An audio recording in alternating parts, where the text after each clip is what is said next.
All right, Tuesday afternoon at Wembley, Germany versus England. Now, I'm going to take a little personal note in this because I think this is, in terms of box office, the biggest game of the round.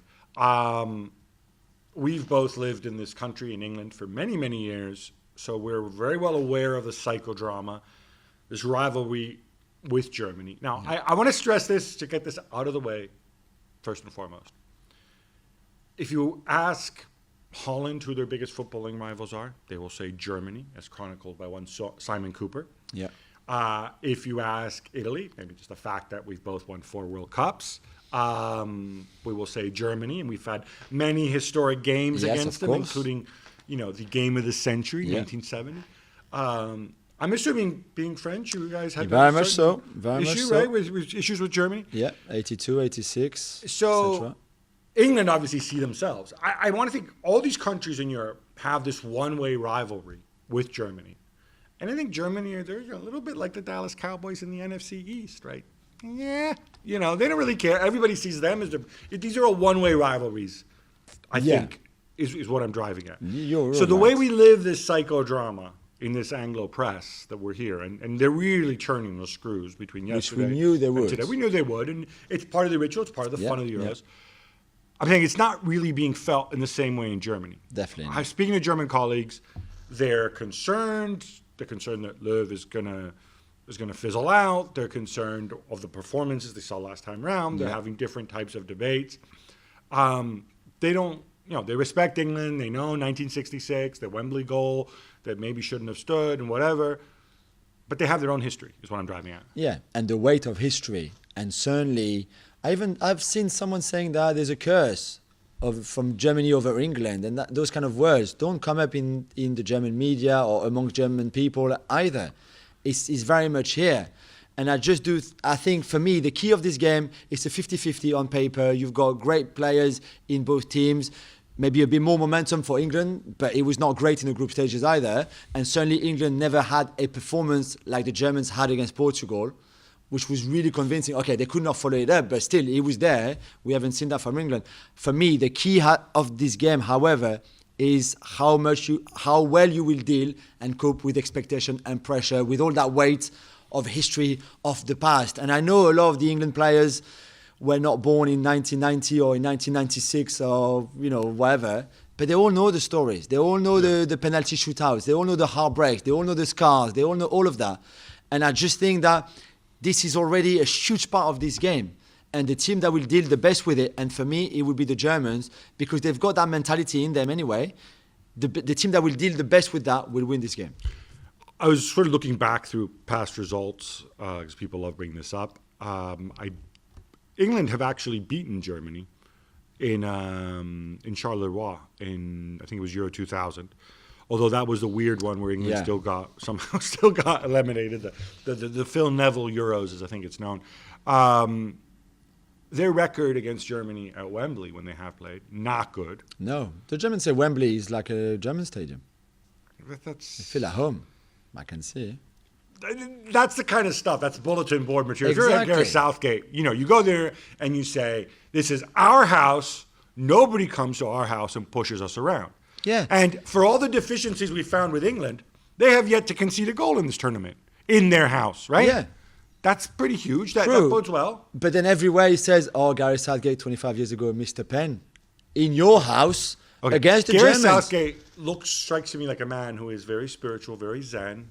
Whether he's been through a whole bunch of therapy following that or not, I don't know. But I don't think it's affecting Gareth Southgate, and I don't think it diminishes his message. What would be more of a concern to me is a stat, which I thought was absolutely incredible.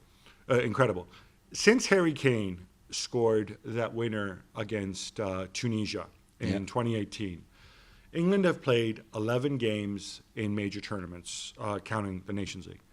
In those 11 games, they have scored, after minute 61, they have scored 0 goals and they've conceded 8. Yeah.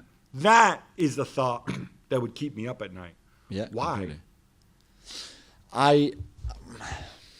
I don't want to be bashing every single manager that we mentioned on the show, Gab, or head coaches.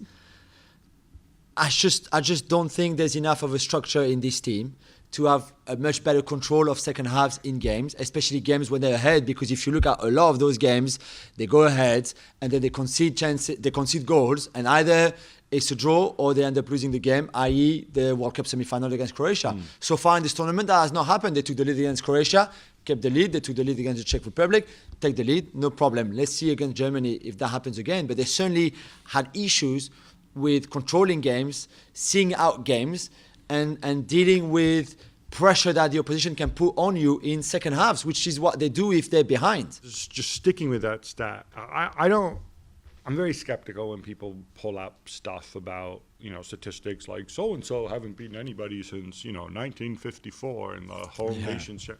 Because they don't care. Different players, different times. True.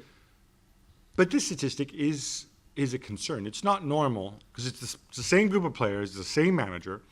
It's 11 games where in the last half hour of a game, they haven't scored and they have conceded 8 times in 11 matches. And as you said, they were ahead in many of those. And I would have thought, even if you're going to defend deep to protect your lead, as they've done in certain games, it's Czech Republic, it looked to me like they got super conservative at the end. 0 expected goals in the second half, let's not forget. No shots. How do you even do that? How at this level you can have that? Especially because they have speedy counterattackers. Check. Maybe not Kane, but between Sterling, Sancho if they want him, Rashford, Saka if he plays. You got some wheels out there. Completely. It's weird, isn't it? Completely weird. It's completely weird. I think it's counterintuitive.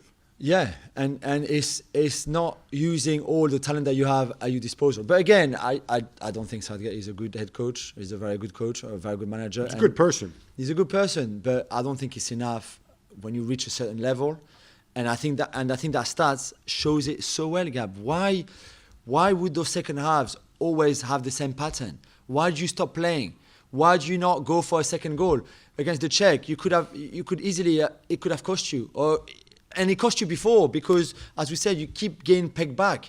I don't know why you don't go for more. You keep going, you keep attacking, and even if you change a bit the way you play on the counter, use that, work on that. It's just weird. 11 games is a lot. I just hope that it will change and that Southgate will be on top of his game for this Germany. The flip side of that, I'm going to do some very basic math, is that if you've conceded 8 times in the last third of a match in 11 games, that's the equivalent of, if you were defending like that throughout the 90 minutes, that would mean you've conceded 24 times in 11 games, which is more than conceding 2 goals a game.